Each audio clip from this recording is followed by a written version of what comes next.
So, Glenda, did you want to wait maybe to 5 or 10 after before we get started, just to make sure that we give enough people enough time to arrive and get their audio set up? Sure, I think that's a good idea. Okay.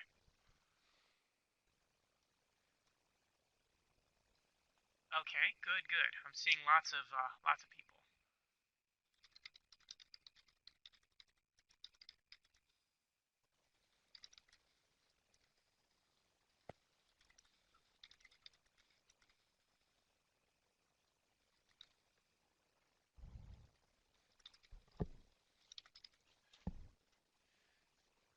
Again, to everyone that just came, welcome.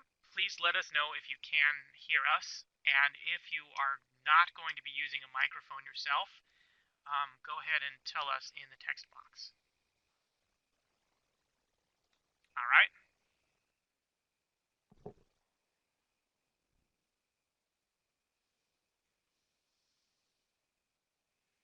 Okay. Thank you, Amanda, Gina, and I apologize in advance if I butcher your name.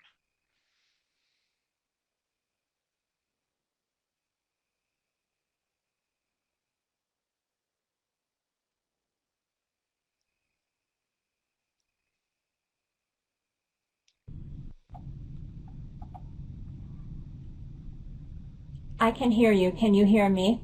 Yes, who is this? This is Sarah. Okay, welcome, Sarah. Thank you. Okay, Christina, I see that you're hearing us. Natalie, okay, thank you.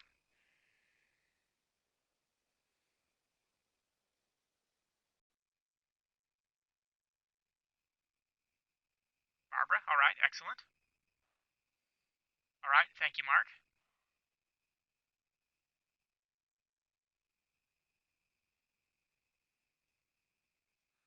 Hopefully no one has been snowed in by all the inclement weather that we're having in the Midwest.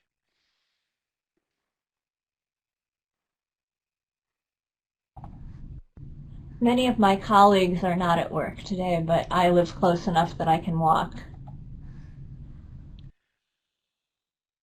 Hopefully you didn't have to get the sled dogs out of the kennel.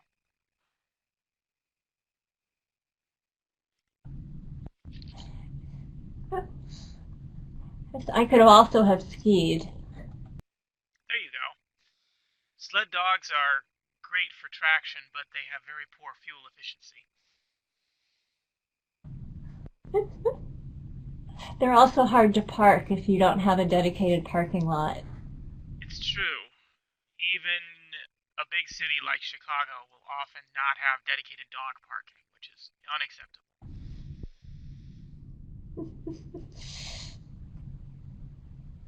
All right.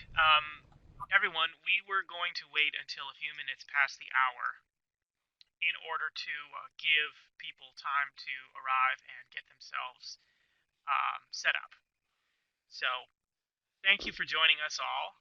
And we're thinking that we would get started around 5 minutes, if that's okay.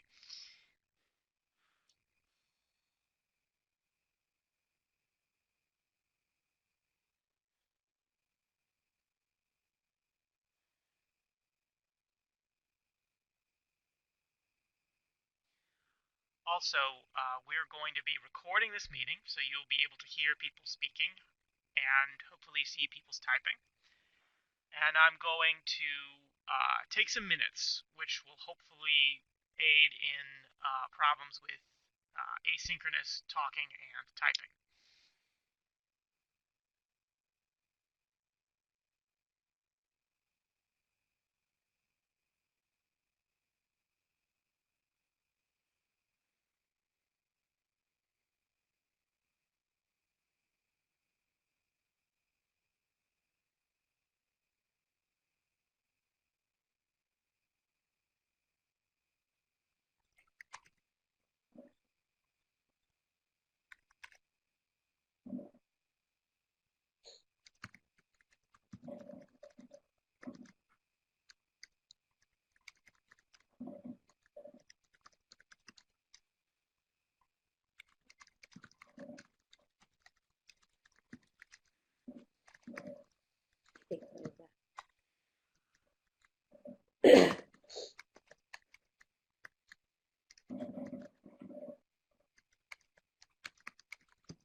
I count 12 people. This is a good turnout, especially given that a few people already have had to send me their regrets due to inclement weather or conflicting um, allegations. I actually had to bow out of a library presentation about the FDLP. We're celebrating their anniversary with a big program of events for government documents. Government documents are exciting enough on their own, but this also had cake. So that is the depths of my dedication to LES, that I'm willing to forego cake, free cake, to be with you guys. Maybe there will be leftovers. I hope they save some for you. I hope so too, but I also hope that they don't.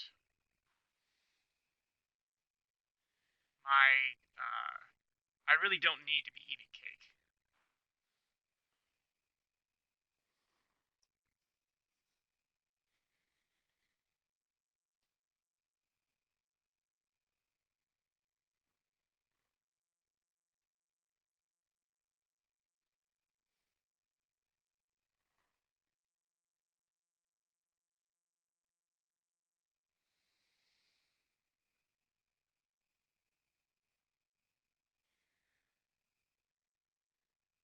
So, Glenda, I don't know if you've been keeping up with the news, but my university has been in the press lately over a bill in this state that would force universities to allow people to carry concealed firearms.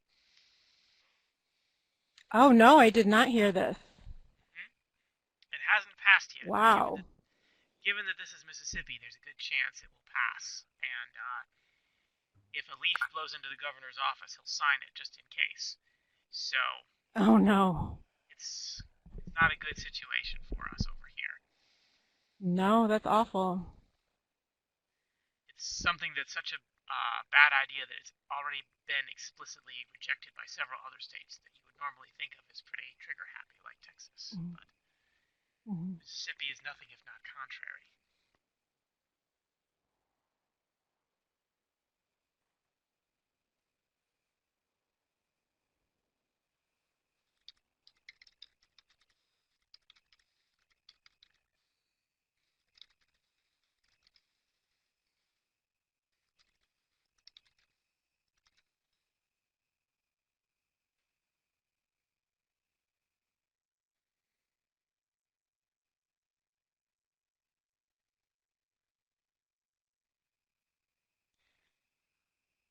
All right, Glenda, you've got the presentation in or the slideshow in presentation mode, right? Yes, I do. Can you Okay, see it? I can. The bottom border is cut off by some odd hatching on my end. Can you see that? I cannot. Um, It's it's let's cutting off see. basically from the crossbars of the Oh, A's. I see. I see. I see. Yeah, it is my the icons at the bottom of my screen. Ah, Um, it's blanking those out so we can't see them. Okay, yeah. I don't think that's Is going to be a that problem okay. unless you've got vital information down there. No. It just says the conversation starts here. ALAMW18. Okay. All right, we're at 10 after the hour, so I think that we should go ahead and get started. Um, Welcome everybody once again. Um, my name is Alex Watson, and I'm with the University of Mississippi, and I'm joined today by Glenda. Glenda, why don't you introduce yourself? Sure. Hi, everyone. My name is Glenda Insua, and I am with the University of Illinois at Chicago. And we are your co-chairs slash co-presenters for this discussion group. I know a lot of people have opted not to use a microphone or don't have a choice, so we will do the best we can to sync up our audio and people's text. But to begin with, why don't we have everybody either speak their affiliation or type it out in the text box, if you don't mind. Go ahead and introduce yourselves.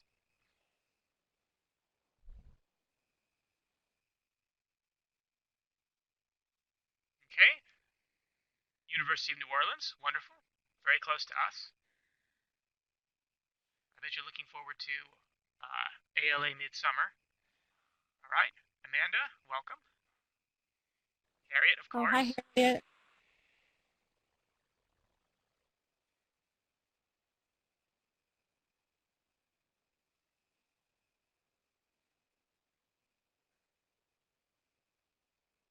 Oh, Oxford, Ohio.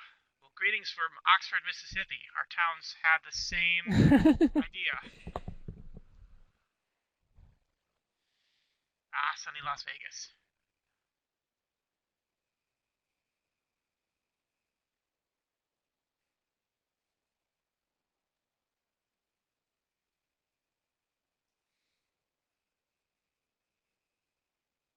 Oh, All hi, right. Sarah, down the road. For years, I thought that the University of Illinois at Chicago and the University of Chicago were the same institution. Many people think that, but unfortunately, we are quite different. Or maybe fortunately, I don't know. We're both Well, very... we complement each other, right? Yes, exactly. That's a There good you way go. of putting it. Yeah, my parents are both alumni of UI at Urbana-Champaign, so they didn't speak of the Chicago branch.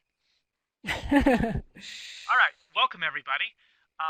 Why don't we have let's see. Why don't we have Glenda move us to our next slide and we'll begin the discussion. Sure, if I can do that. There we go. All right. Would you like to read the slide and pose the question to everybody? Sure. Sure. So for our first topic of discussion, we thought we might spend a few minutes talking about the Acrl framework and how it might influence our work in our liaison areas. I just have a couple of questions here to get us started. How have you used the framework in your work, if you have used it, or how do you envision using it? And are there any particular frames that work well with literature-related research? So this is just something that I've been thinking about a lot. I've been using the framework in my first year writing classes in our Rec Comp program, but I haven't really used it so much with some of my literature classes, so I was curious as to what other people were doing.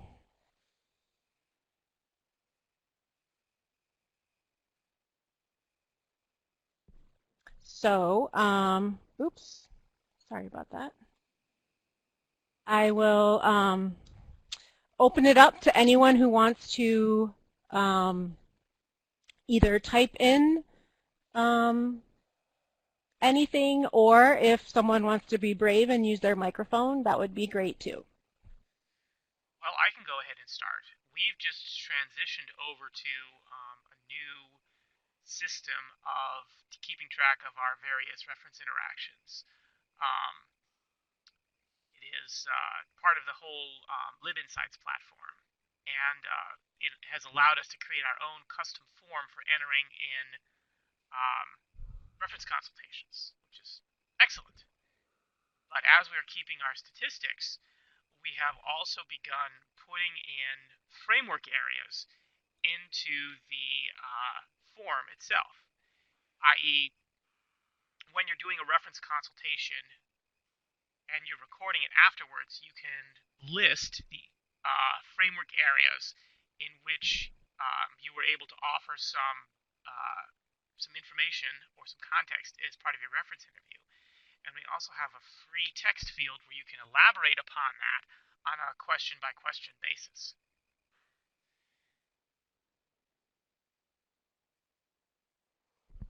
idea there being, I think, to remind people that they need to be considering this as they go about their reference duties. Yeah, that's a great idea, I think. Have you been able to look at any of the statistics yet to see if there are certain certain things that are more popular than others, or certain frames that pop up more? We've had it for a week and a half, so not yet. Oh, But okay. in Okay. my experience, Well, it is. yeah, in my experience, I can't speak to it quite yet. I keep forgetting that it's there, but it has been a helpful reminder. All right, I see that Harriet and Natalie are both typing out a response, so give them a second.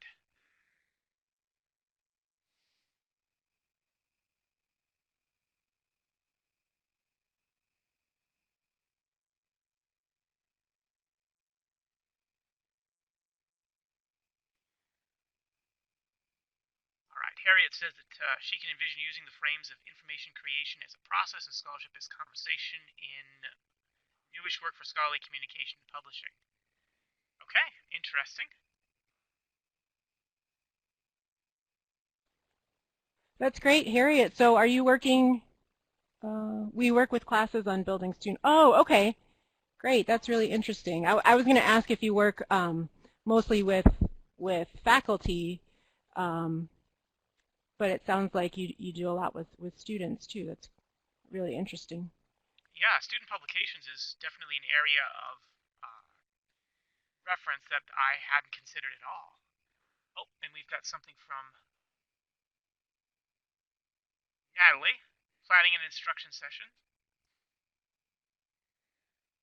Trying to start with one or two frames in mind to help guide the discussion. Authority is constructed and contextual, and also research is inquiry. I've definitely found those useful in my own instruction as well.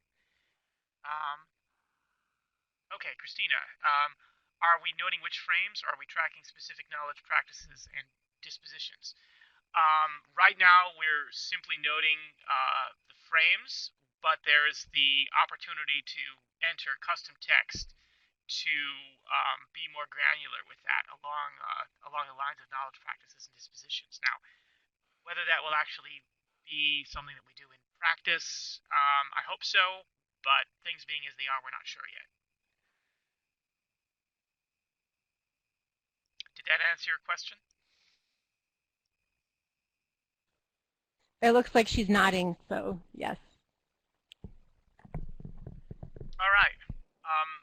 Harriet, if I may, as a follow-up to what you were talking about, can you give us an example of a student publication that you've been able to build using one of our frameworks?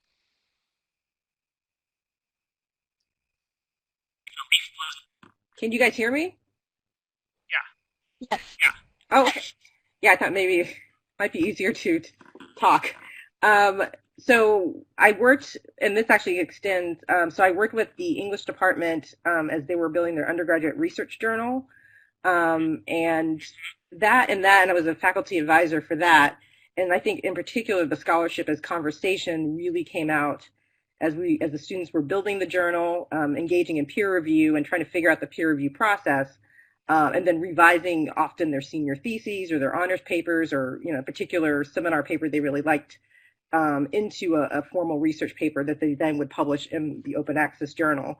And so I think in the instruction I did so as English students, they had an editorial board, and then they had a set of students who were reviewers. And so in that work, teaching them about copyright, teaching them about what it means to be a peer reviewer, and what it meant to kind of transform their papers from beyond their professor to a broader humanities audience, was really interesting. And I think I didn't explicitly incorporate a lot of the framework in that particular instruction session, but that's something I'm hoping to do in the future as well. That is pretty neat. Is the undergraduate research journal on its feet yet? Oh yes, yeah, they have 2 issues out now, and I can paste the link in the chat. And so yeah, they've done a really good job of doing, I think, double-blind peer review, and they have a fairly good editorial process. And really helping them think through what does it mean to talk. Some of them, I think one of them, their literary criticism paper has been cited elsewhere as well. So that seeing their work being cited and being exposed beyond that has really, I think, been an impact for the students. So I'll paste. Yes, please do paste and that. then yeah, I'll add that. And then just on and then throughout, I've often, especially even when I was doing digital humanities, working with different, people, classes in history and art and architecture, some more general humanities, building scalar sites, building mecha sites, and again, getting those students to think through what it means to do digital curation and putting their scholarship out there. That's really impressive. And I think that's really important for students. I think there's some feedback. Yeah, just a little bit. Okay, let me put the link. Okay. Yeah. Oh, whoops. That's the general. Yeah, that should be it.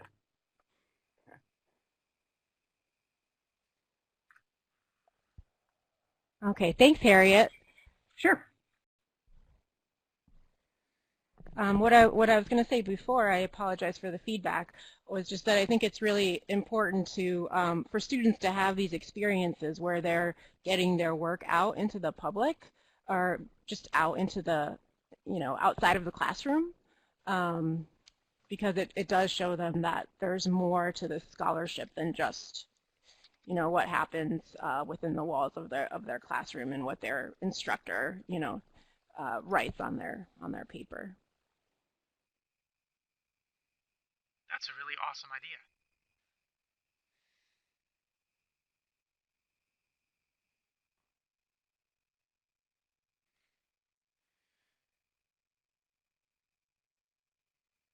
Okay.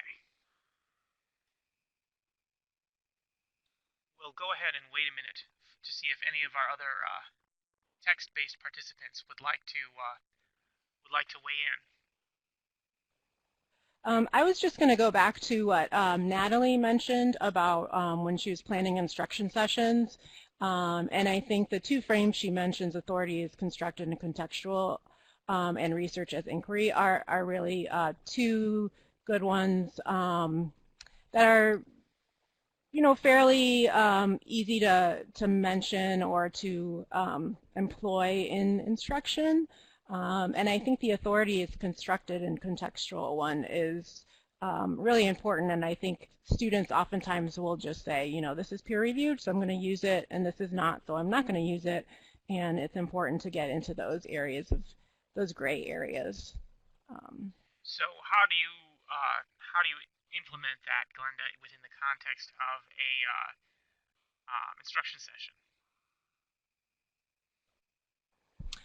So I've done it a couple different ways. One way is just doing a source evaluation exercise where I'll have students working in groups and looking at different types of sources. So one group might be looking at a scholarly article, and another group might be looking at a newspaper article, and another might be looking at a government document or a report from an organization, something like that. And we'll talk a little bit about how these different sources influence each other and how it's nice to have a variety of voices. So usually it's not like, oh, here's a terrible source from the internet and here's a good source that's a scholarly article, but it's, all of these can be useful in their way. See what you're saying. Have you ever tried to use a example of a poor peer-reviewed journal article? I know that some of my instructors that I've worked with have cited the Wakefield vaccine study as something that passed peer review at the moment, but had some major, significant, terrible, horrible problems.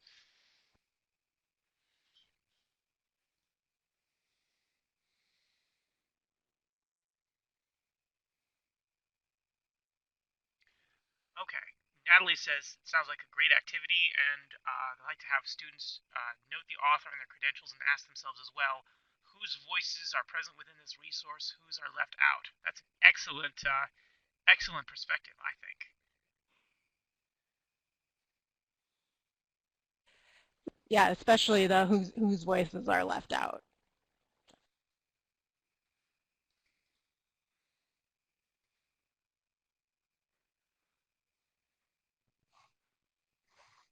Hello, I wonder if anyone can hear me. This is Mark. Hey, Mark. Yes, I can hear you. Hi, I just had a question. Glenda was talking about using the Acrl framework, and it was an interesting question that arose in my mind because she said these are things that you can use or mention in class, and I wonder whether people find themselves actually mentioning the points and principles of the framework or using them in constructing their classes. Is there a merit or use to actually mentioning these things, or are they things that maybe are better used in the background as you reflect on designing your sessions? I wondered if anyone had thoughts on that. Well, I'll go ahead and field that to start with. I will normally paraphrase some of them when I use them in specifically in instruction context, um, trying to frame them in a way that's a little bit less academic speak. The kids seem to respond very well to authority as contextual and constructed when I frame it in the method of the scholars that are writing these articles and doing this research are being held to very similar standards that you are, and we're all in this together, that sort of thing.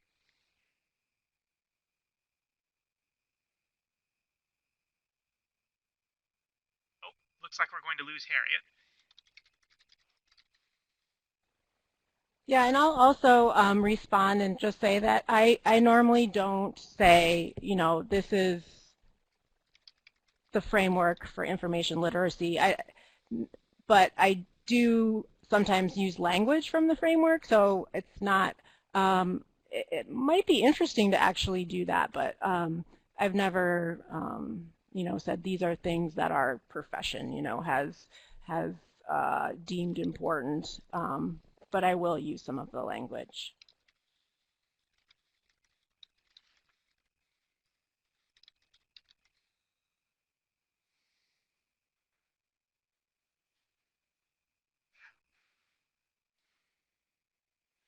All right. Oh, and Natalie, I think that's a good point that sometimes it's just a question that is left lingering in their mind, so it might not be something that they really think about right away, but it could be something that they, later on kind of think about as they're going through their research.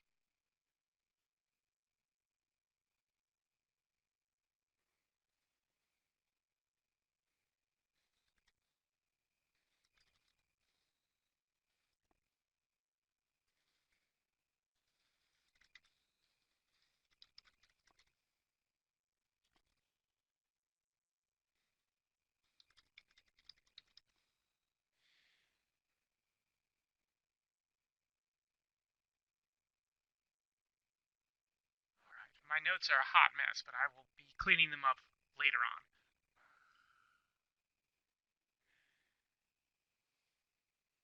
Looks like we've got some people.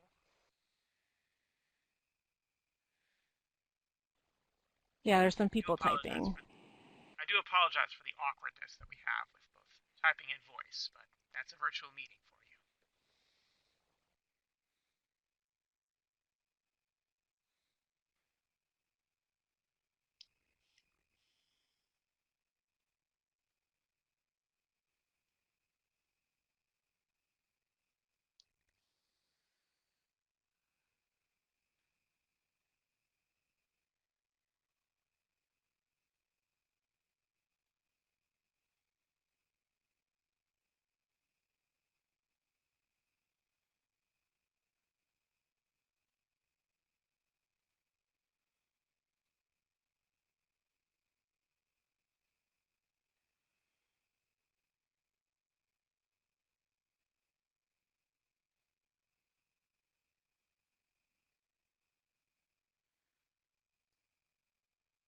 Now that's an excellent point, Christina. Um, it seems like the framework language would definitely be more in line with the sort of discourse that a faculty member is immersed in, and presenting it to them when they're designing a course, using that sort of embedded librarianship in order to advance some of those concepts and themes. That's really nice. I like that a lot. Sort of the opposite of what I was talking about a moment ago with the students.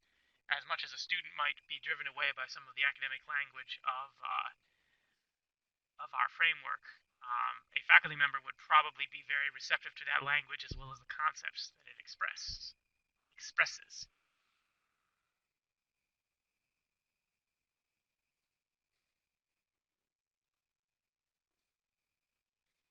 And thank you for using the bracketed language there, Christina.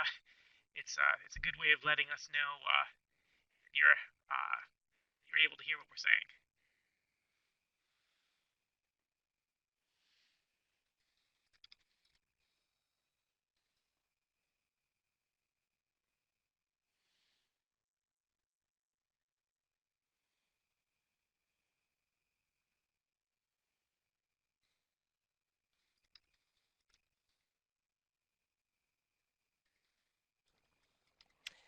I'm just a little curious about these conversations with faculty. Were these relationships that you already had established? I can't remember who it was, but I remember someone at a conference, I think last year, mentioning a program that they did where they had like these brown bags um, for faculty where they would talk about the framework, and it sounded like a really interesting idea. Um, but if you already have a good relationship with your faculty, then I think that's the best way of doing it.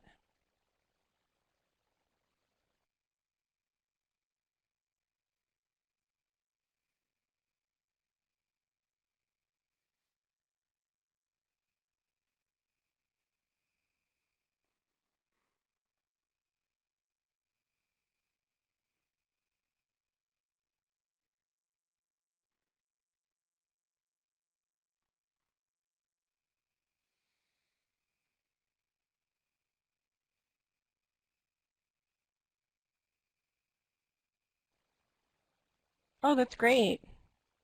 Christina mentioned that she'd been asked to speak to faculty who needed to redesign their gen ed courses that may not have met info lit criteria. Oh, great. So it's a workshop setting. I wonder if that directive resulted from the library or if it was the English department itself.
Oh, okay.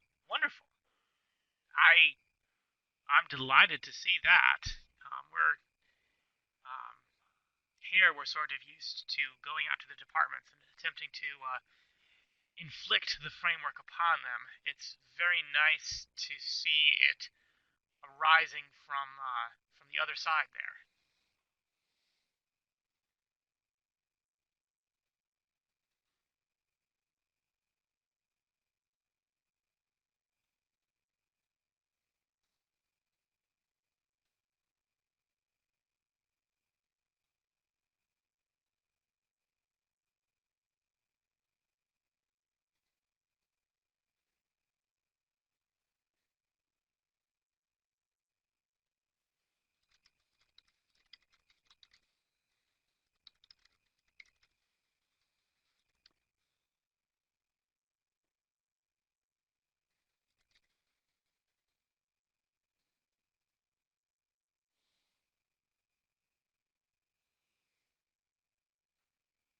Oh, very nice. That is an excellent relationship to cultivate. Our Gen Ed program is more of a broom to sweep people out the door with a miscellaneous collection of half-finished majors.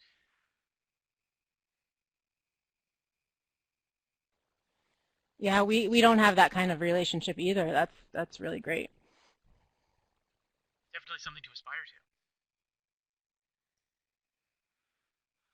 On that note, does anyone have any final thoughts that they would like to share about this particular topic before we move on to our second point?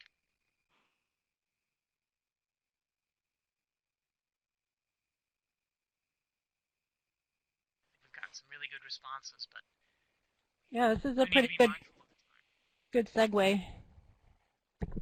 It's a bit of a clumsy segue, but I don't want to keep people here too long.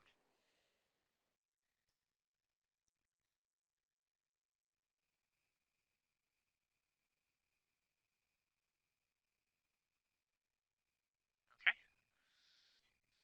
So, Glenda, why don't you go ahead and introduce us to our second topic? Sure.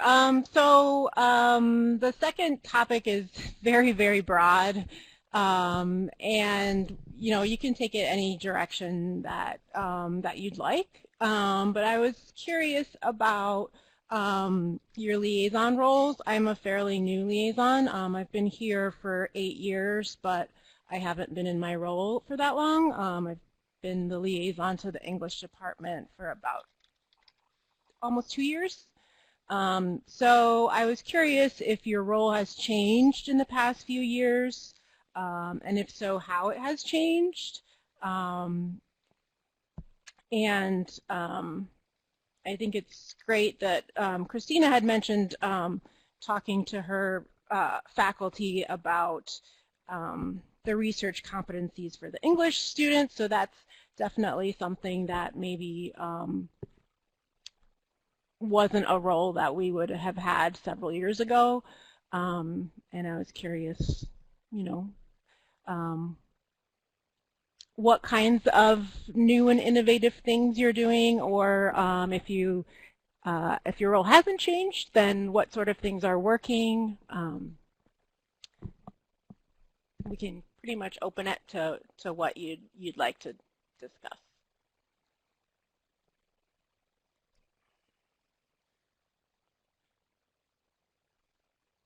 Well, Glenda, I'll go ahead and field that again while people are getting their Thanks, thoughts Alex. together.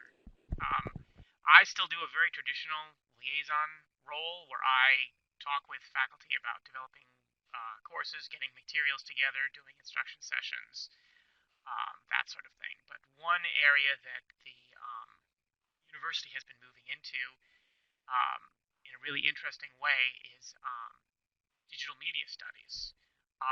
There are actually a couple of librarians right now that are teaching digital media studies classes, trying to bring that sort of librarian-centered liaison type thing to undergraduates rather than graduate students or faculty.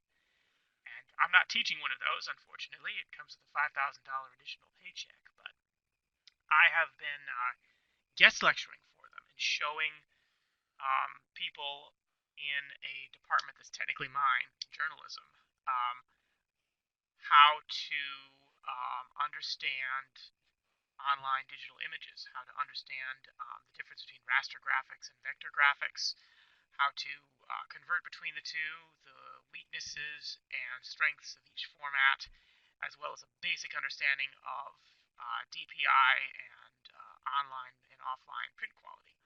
All sorts of things that are very much tied up with the sort of things that a library does in terms of digitizing materials and making materials available online and ebooks and archival materials and things like that, but not necessarily something that we're necessarily used to doing, at least here, in a liaison role.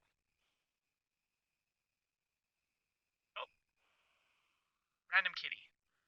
Yeah, sorry about that. That was my cat. I accidentally hit my mouse. You're in a librarian space. You never need to apologize for kitties. Yes. Oh, looks like Priscilla has a response. Okay.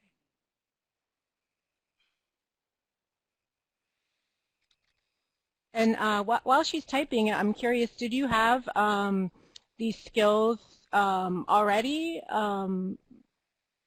before you were asked to lecture on these types of online images?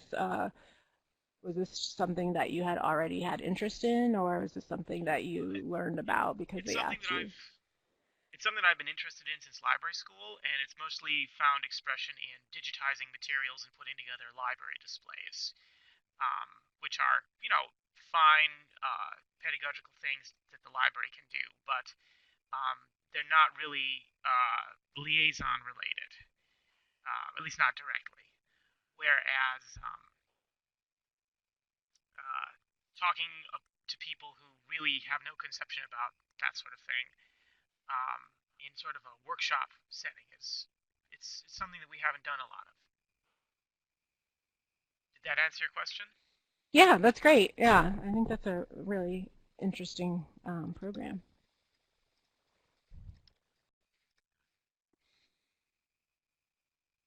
Well, they may yet Shanghai me into teaching it reluctantly for additional pay.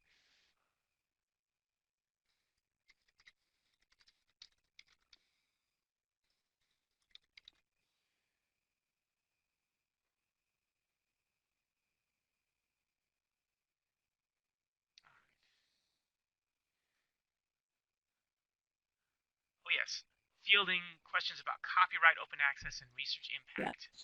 yes, that's true. I get a lot of research impact questions also.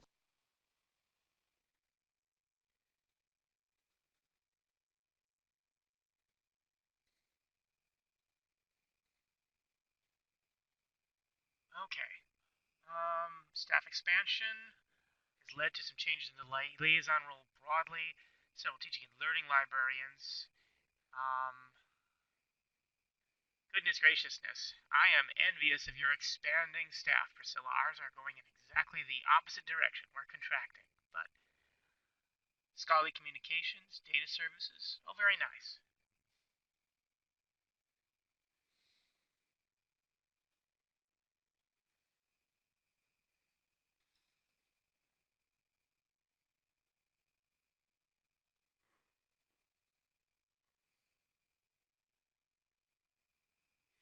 A question for you, Ariane. Do you ever wind up having to punt on those copyright questions?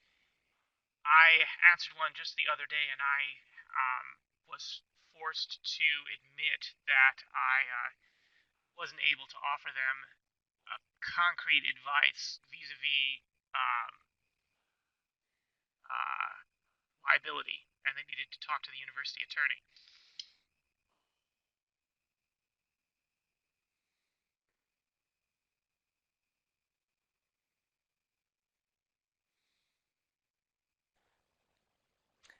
While she's typing, I'll just mention that I often have to punt the questions on myself, but we do have a scholarly communication and copyright librarian, so she has a lot of expertise in that. So I feel confident about just sending people to her if it's something more complex that I can't address myself. You might up having to press gang the ILL crew into doing that for us. Mm.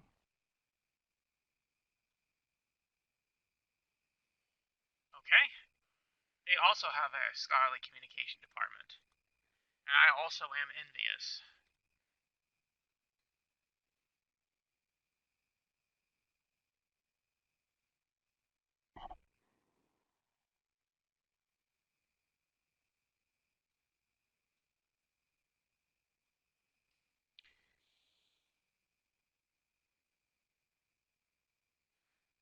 A very good point about bringing more people to the table, and I do like Priscilla, and one of the reasons why I say I'm jealous is that um, having fewer responsibilities definitely means that you can begin to develop new skills in other areas with sort of a broader focus, less less dilution of librarian purpose, if you will.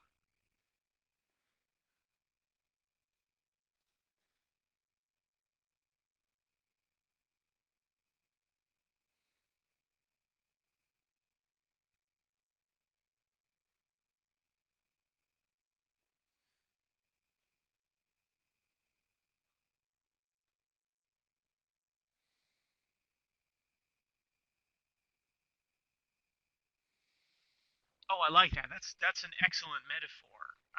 Being a translator. Yeah, yeah, that's exactly what it's like.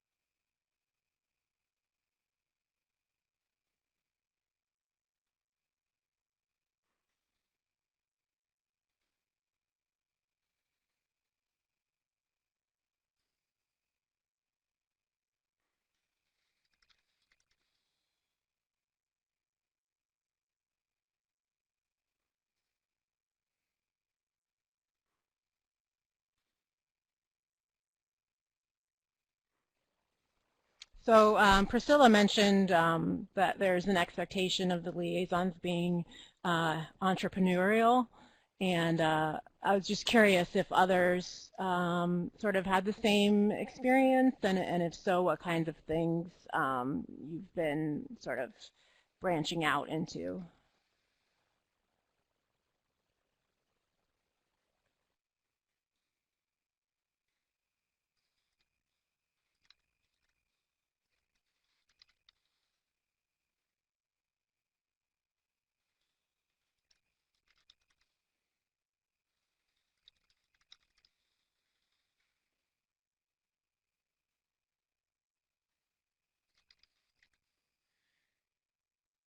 Sorry, I'm just catching up on the notes here.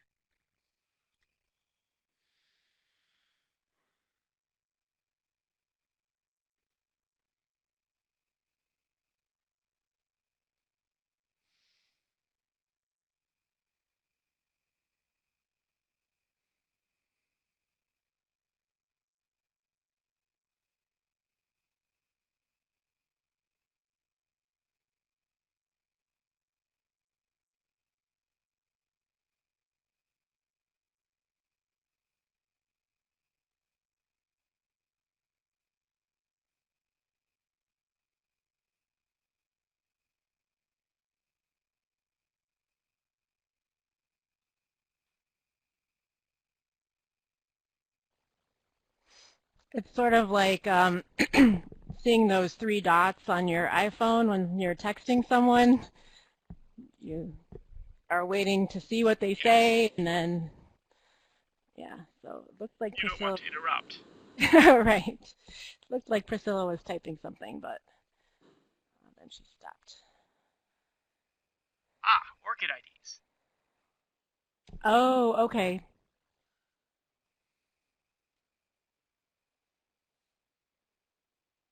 Yeah, yeah, we're starting that as well. We haven't really made a big push just yet, but that is definitely something that our scholarly communications librarian has been talking to the liaisons about.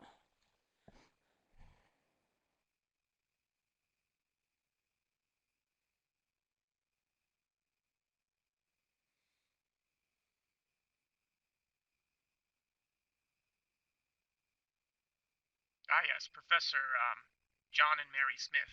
Definitely would appreciate that.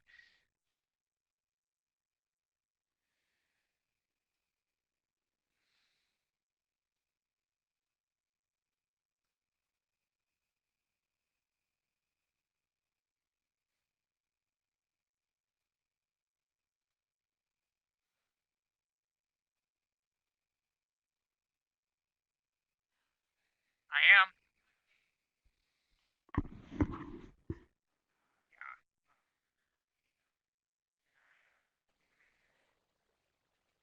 Right. You're talking about research impact. Yeah. Sorry about that, folks. We just had a party for our federal documents anniversary, and I was being offered a slice of delicious sheet cake. I'll have to take a rain check for now. Yeah, it is much different for the humanities than for sciences or social sciences.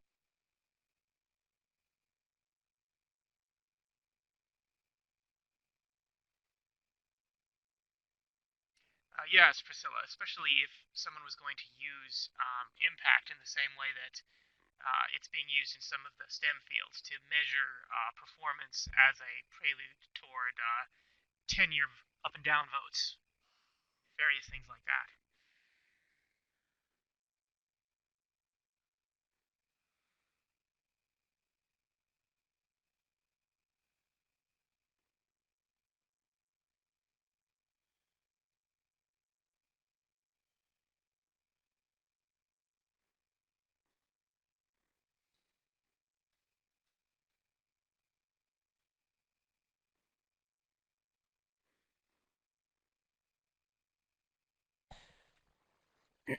That's a good question.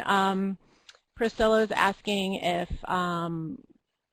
she'd be interested to hear what others, what kind of information others provide for faculty who need to document their impact.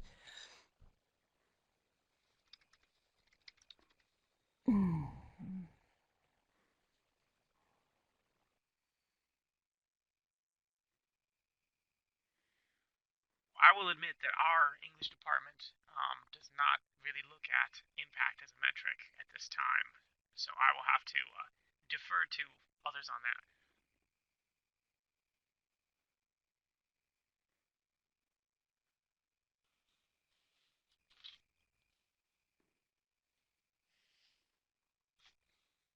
Oh, I do like that, Christina. Articulating to other scholars on campus what humanities research can look like. Very much what you were saying about being a translator, only in this case, the translation would be between the sort of impact factor heavy research that you would be looking at in STEM or possibly social sciences and humanities, where the impact is definitely measured quite differently.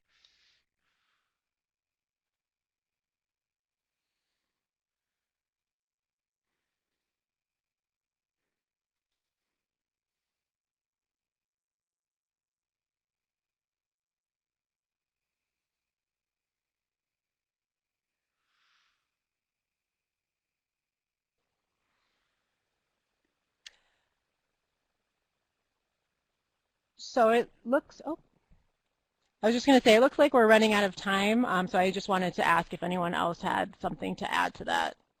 It looks like Christina's typing. Let's let Christina have her say, and then we can do our closing call. Excellent. Hyperlinks are Thank you, always Christina. That's really useful.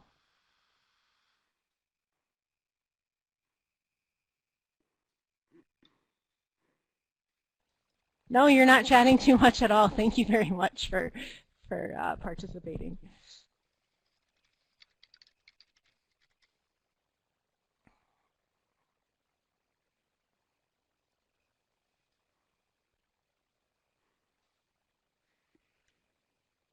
As with most things worth saying, it's worth saying with a libguide.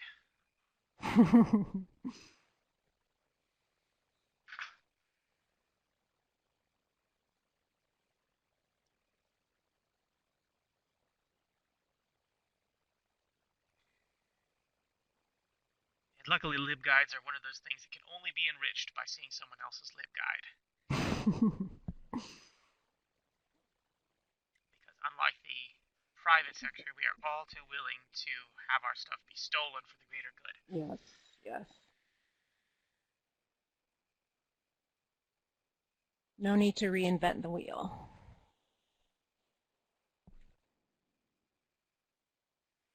At least until the hover jet comes around. All right. Why don't you go ahead and continue with what you were saying a moment ago, Glenda? Oh, sure. So I was just going to say that we're running out of time. I had wanted time for other topics, but I don't think we'll have them. So what I did want to ask was I wanted to ask about the format of the discussion groups. So at our LES Executive Committee meeting, it was proposed that we either rename or combine our discussion groups.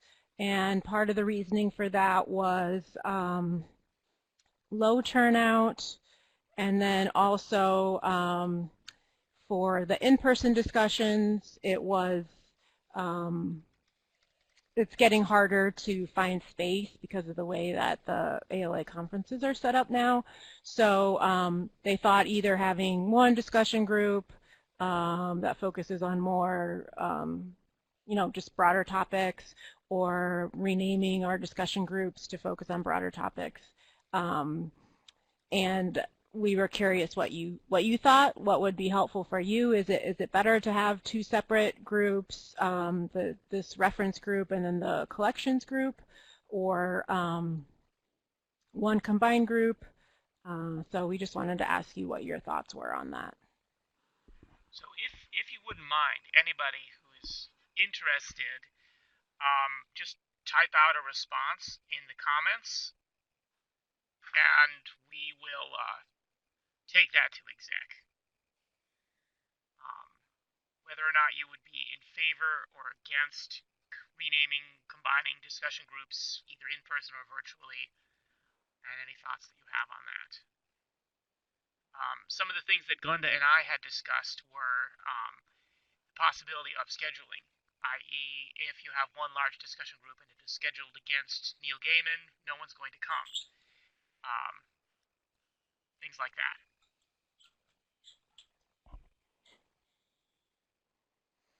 And if you don't have any strong opinions either way, that's fine. We'll take a minute to allow people to respond before we roll things up.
Yeah, Priscilla, I do think that that's a good point. I mean, as you can see from this discussion, it wasn't really just reference-based.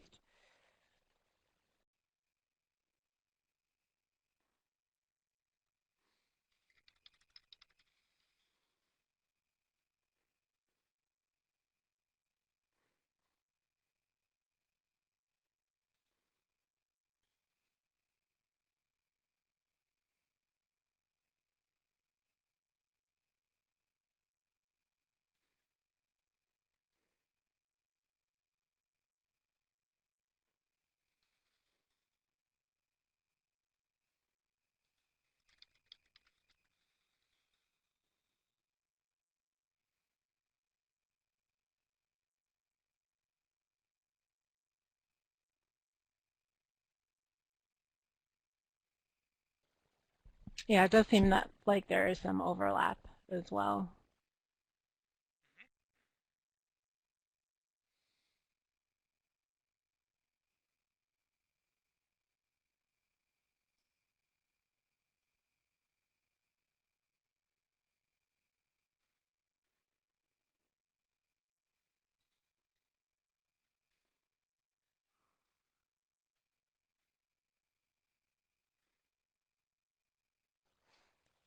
These are some really good points, and we'll definitely pass these on to the executive committee.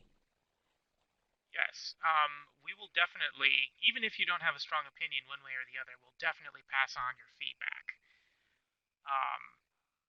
And I can definitely appreciate people being of two minds on this, since I am myself. And we're librarians. We find the gray areas, and that's where we live.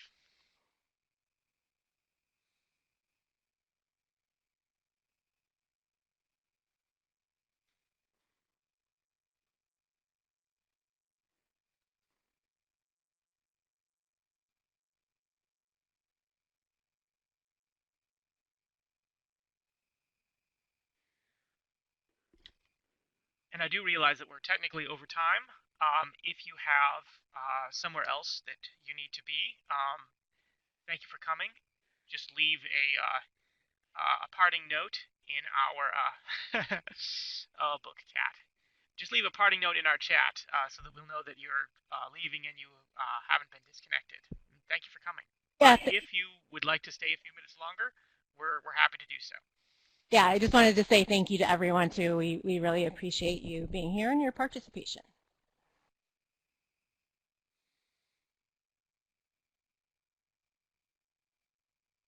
Okay, thank you for coming, Mary. Goodbye.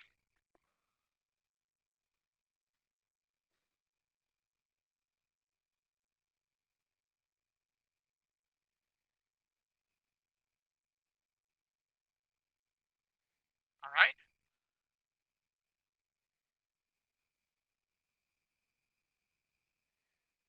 Boy, that cleared the room, didn't it? Yep. I think everyone's gone now. Okay, well, I actually have a place that I need to be too, but I was not too worried about it because honestly, I'd rather be doing this. Okay, thank you so much. You were really good at facilitating the discussion. I really Well, appreciate it. I have to pull my weight somewhere. You've been awesome in getting everything set up and helping us keep on task. Oh, sure.